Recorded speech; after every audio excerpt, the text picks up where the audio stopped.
بسم الله الرحمن الرحيم نحمد الله العظيم نصلي ونسلم على الرسول الكريم أما بعد فقد قال الله تعالى في كلامه القديم والفرقان الحميد عسى أن تكرهوا شيئا وهو خير لكم وعسى أن تحبوا شيئا وهو شر لكم.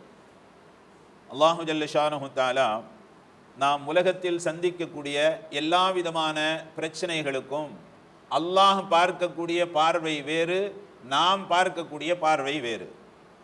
நபி ஸல்லல்லாஹு அலைஹி வஸல்லம் அவர்கள் மக்காவில் இருந்து மதீனாவிற்கு ஹிஜ்ரத் செல்கிறார்கள். 6 வருடத்திற்கு பிறகு ஒரு 1400 சஹாபாக்களோடு உம்ரா செய்வதற்காக வேண்டி மதீனாவிற்கு திரும்புகிறார்கள். உங்களுக்கு வரலாறு தெரியும். மதீனாவிற்கு திரும்பக்கூடிய நபி ஸல்லல்லாஹு அலைஹி வஸல்லம் அவர்கள் அந்த ஹுதைஃபியா என்று சொல்லக்கூடிய இடத்திலே தங்குகிறார்கள். மக்காவாசிகளுக்கு செய்தி சொல்லி அனுப்புகிறார்கள். என்ன செய்தினா, நாங்கள் உம்ரா செய்வதற்காக வேண்டி மக்காவிற்கு உள்ளே வருகிறோம் என்ற செய்தி. ஆனால் மக்காவாசிகள், நீங்கள் இந்த வருடத்திலே நீங்கள் உம்ரா செய்வதற்கு வரக்கூடாது, திரும்பிவிட வேண்டும், அடுத்த வருஷத்திலே தான் வர வேண்டும் என்பது மக்காவாசிகளுடைய ஹுதைஃபியா என்பதாக சொல்லுவார்கள். மக்காவாசிகளுடைய நிபந்தனை. மக்காவாசிகளுடைய நிபந்தனை, இந்த வருஷத்தில் நீங்கள் திரும்ப போயிடணும், அடுத்த வருஷம் தான் வரணும். நிறைய நிபந்தனைகளை போட்டார்கள். முழுக்க முழுக்க இஸ்லாமியர்களுக்கு பாதகமான, இஸ்லாமியர்களுக்கு வெளிரங்கத்திலே நம்முடைய பார்வையிலே நாம் பார்க்கிற பொழுது அந்த ஹுதைபியா என்ற இடத்திலே நடைபெற்ற அந்த உடன்படிக்கை என்பது கிட்டத்தட்ட நம்முடைய பார்வையில் முழுமையான நஷ்டம் என்கிற தோரணையில் அது அமைந்திருக்கிறது. நபி ஸல்லல்லாஹு அலைஹி வஸல்லம் அவர்கள் ஒப்பந்தம் போட்டார்கள், நீங்க இந்த வருஷம் நீங்க திரும்ப போயிடணும், அடுத்த வருஷம் தான் வரணும். அதே மாதிரி மக்காவில இருந்து யாராவது மதீனாவிற்கு வந்தால் நீங்க திரும்ப அனுப்பிச்சிடணும். மதீனாவில் இருந்து யாராவது மக்காவிற்கு வந்தார்கள் என்று சொன்னால் நாங்க திரும்ப அனுப்ப மாட்டோம். 10 வருஷம் போர் நிற்பதற்கான போருடைய தள்ளி வைப்பு 10 வருஷம். 10 வருஷம் எந்த விதமான போரும் செய்யக்கூடாது உடன்படிக்கை. இது முழுக்க முழுக்க இஸ்லாமியர்களுக்கு பாதகமான. ஹஜ்ரத் உமர் ரலியல்லாஹு தஆலா அன்ஹு போன்ற சஹாபாக்களுக்கு வேகம் வந்துருச்சு. என்ன வேகம் வந்துச்சுன்னு சொன்னா, ஹஜ்ரத் அபூபக்கர் சித்திக் ரலியல்லாஹு தஆலா அவங்கள்ட்ட போய் கேட்டாங்களாம், நாம ஹக்குல இருக்கிறோம், ஆனால் நபி ஸல்லல்லாஹு அலைஹி வஸல்லம் இந்த அளவுக்கு கீழே இறங்கி ரொம்ப அவர்கள் சொல்லுவதையெல்லாம் ஏற்றுக்கொண்டு அவர்களுக்கு சாதகமான நமக்கு பாதகமான இந்த ஒப்பந்தத்திற்கு நபி ஸல்லல்லாஹு அலைஹி வஸல்லம் உடன்படுகிறார்களே அப்படின்னு வேகமா கேட்டான். ஹஜ்ரத் அபூபக்கர் சித்திக் ரலியல்லாஹு தஆலா ஒரே வார்த்தை சொன்னாங்க, ஹுவ ரசூலுல்லாஹ், அவர்கள் அல்லாஹ்வினுடைய தூதர். ஒரே வார்த்தை. ஹஜ்ரத் உமர் ரலியல்லாஹு தஆலா அன்ஹுக்கு நிம்மதி வரல. நேர நபி ஸல்லல்லாஹு அலைஹி வஸல்லம் அவர்களிடத்திலே போனாங்க. யா ரசூலுல்லாஹ், முழுக்க முழுக்க நமக்கு பாதகமான இந்த ஒப்பந்தத்திற்கு நீங்கள் உடன்பட்டீர்கள் அப்படின்னு கேட்கும்போது நாம ஹக்குல இருக்கிறோம் அப்படின்னு கேட்டப்ப, இன்ன மஇ ரசூலுல்லாஹ், நபி ஸல்லல்லாஹு அலைஹி வஸல்லம் சொன்னாங்க, இன்னி ரசூலுல்லாஹ், நான் அல்லாஹ்வினுடைய தூதராக இருக்கிறேன் அப்படின்னு சொல்லிட்டாங்க. அதுக்கு பிறகு அமைதி ஆயிட்டாங்க. அதுக்கு பிறகு போட்டிருக்கிற ஒப்பந்தத்தின் அடிப்படையில் நபி ஸல்லல்லாஹு அலைஹி வஸல்லம் அவர்களும் 1400 சஹாபாக்களும் மதீனாவுக்கு திரும்பிட்டாங்க. அதுக்கு பிறகு அல்லாஹ் தஆலா ஆயத்தை இறக்குறான் பாருங்க, அதுதான் பெரிய விஷயம். அதுக்கு பிறகு தான் ஆயத்தை இறக்குறான். அதாவது ஃபதஹ மக்கா, மக்காவுடைய வெற்றி அப்ப இந்த ஆயத்தை இறக்கல. மக்காவினுடைய வெற்றிக்கு 2 வருஷத்துக்கு முன்னாடி அல்லாஹ் ஆயத்தை இறக்குறான். இன்னா ஃபதஹ்னா லக ஃபத்ஹம் முபீனா. அந்த ஹுதைபியா உடன்படிக்கையை மையமாக வைத்து அந்த உடன்படிக்கைக்கு பிறகு அல்லாஹ் ஆயத்தை இறக்குறான், இன்னா ஃபதஹ்னா லக ஃபத்ஹம் முபீனா. நபியே, உங்களுக்கு தெளிவான வெற்றியை உங்களுக்கு நாம் கொடுத்துட்டோம். தெளிவான வெற்றியை.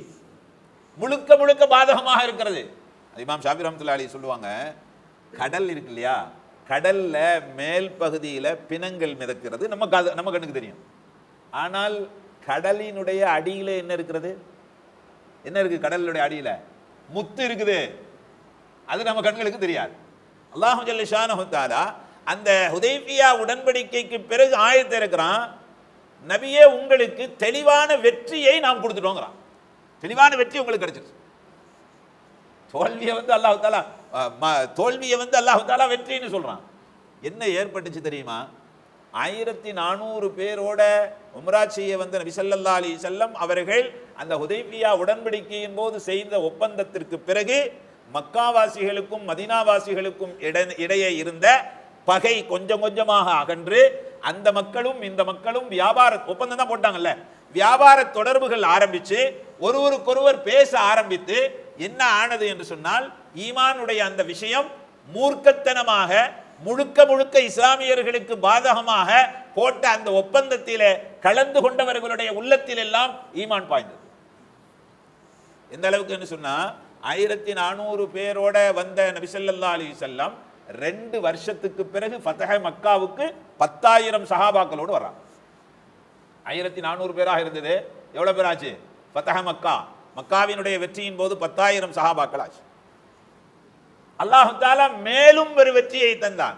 ஹஜ்ஜிற்கு நபி ஸல்லல்லாஹு அலைஹி வஸல்லம் அவர்கள் ஹஜ்ஜத்துல் விதாவிலே இருக்கிற பொழுது 1,24,000 சஹாபாக்கள், 1400, அதுக்கப்புறம் 10,000 சஹாபாக்கள், அதுக்கப்புறம் மதீனாவில இருந்து ஹஜ்ஜத்துல் விதாவுக்கு வந்த மக்கள் மாத்திரம், சஹாபாக்கள் மாத்திரம் 90,000 பேர்.